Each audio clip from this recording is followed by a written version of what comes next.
Challenge Rift 46, thank the Lord. This one is a bit more of a challenge. They've been a bit too easy in recent weeks.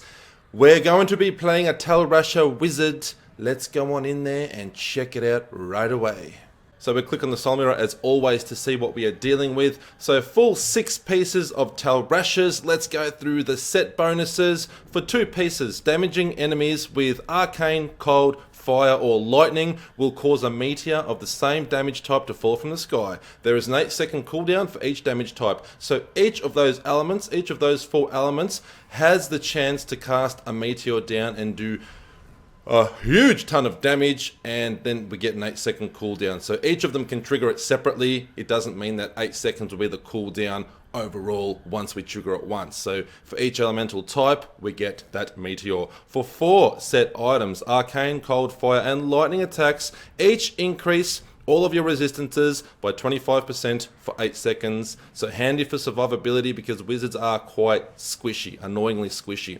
For the full 6 set items, you get attacks increase your damage by 750% for 8 seconds, arcane, cold, fire, and lightning attacks each add 1 stack.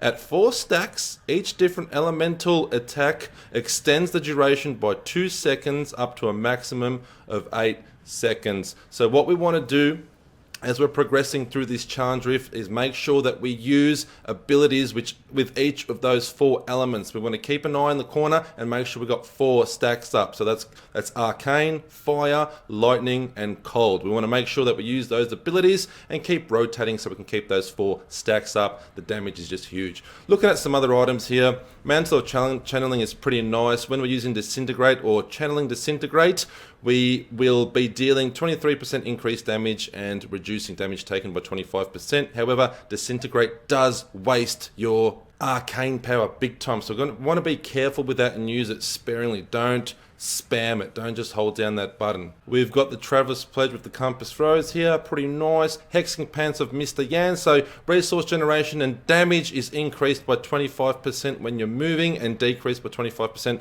when standing still. So as we're moving through the challenge rift, we're going to regain our arcane power when we sort of diminish it when we're using Disintegrate.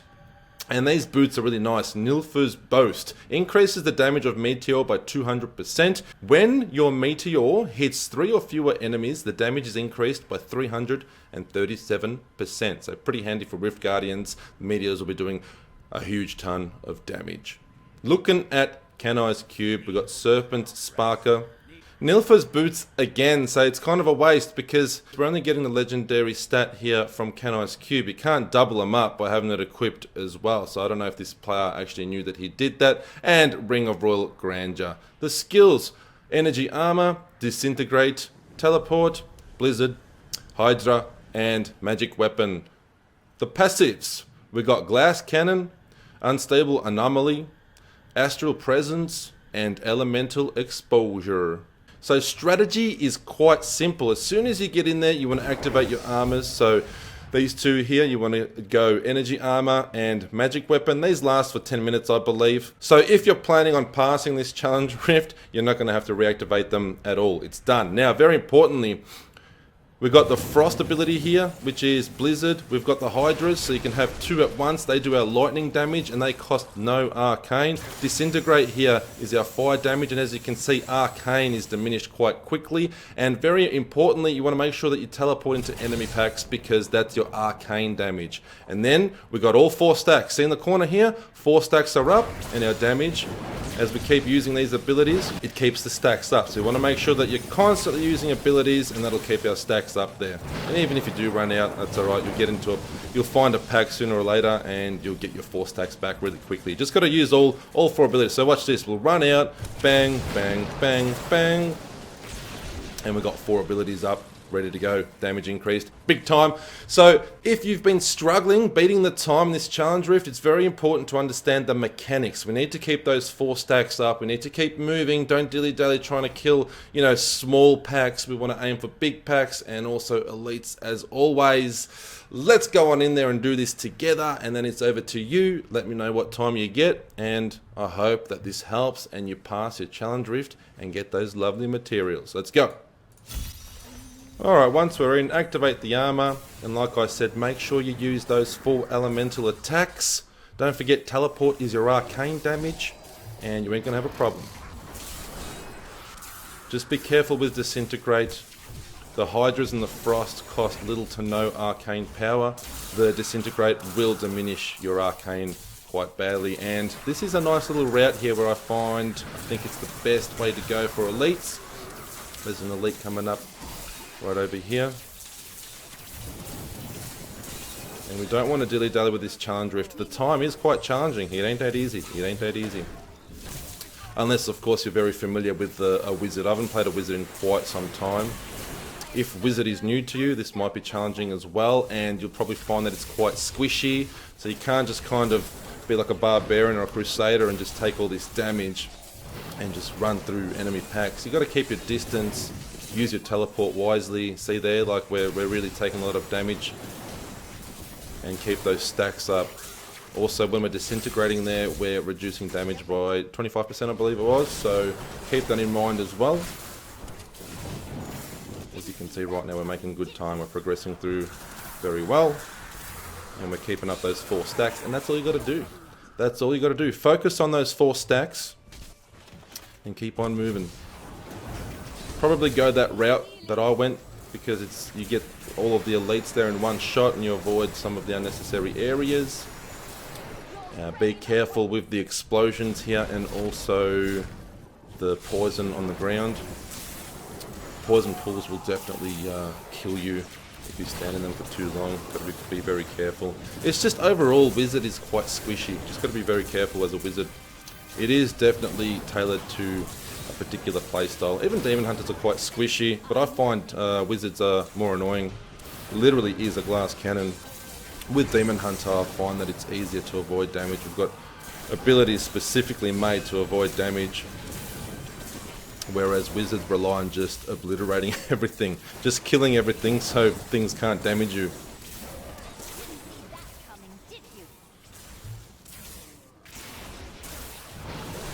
And just move around here. Lots of density here.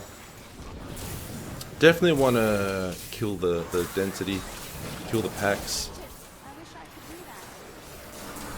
and just ignore sort of, if there's only small groups of enemies, avoid the small groups, but nice dense packs, definitely kill them. I just kind of go around disintegrating using all my abilities, because as you do use your abilities, you keep those 4 stacks up, so you keep your damage multipliers up.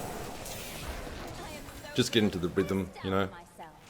I just poke my head in here, kill a few enemies, keep on moving. Still ahead of time rather well.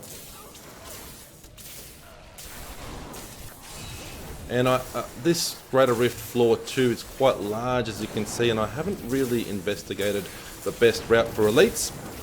So I just kind of wander in through the left there and just go straight down the middle. And we already found a few elite packs, so it works. There could be another one hiding somewhere, I don't know. I'm not going to go looking thoroughly. I've got other stuff to do today. I just want to let my 13s know how to pass this challenge rift. I want you all to get your materials. And I'm off to work shortly. Living the dream, baby. Working 9 to 5. Now this pollen's very handy. It makes us impervious to all damage types. So now we can kind of breathe easy for a little while, because nothing can damage us. It'll be the perfect time for the Rift Guardian to pop when we have that pollen, because if the Rift Guardian gets you, you're gonna die pretty much. You really have to avoid damage from the Rift Guardian. He can one-shot us.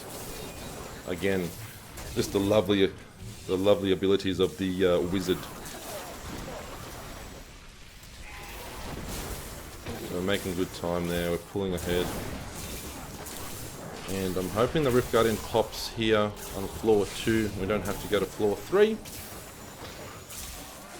which looks like we're going to get, because I know there's an elite pack coming up just in here, right in there, where we're going to teleport to.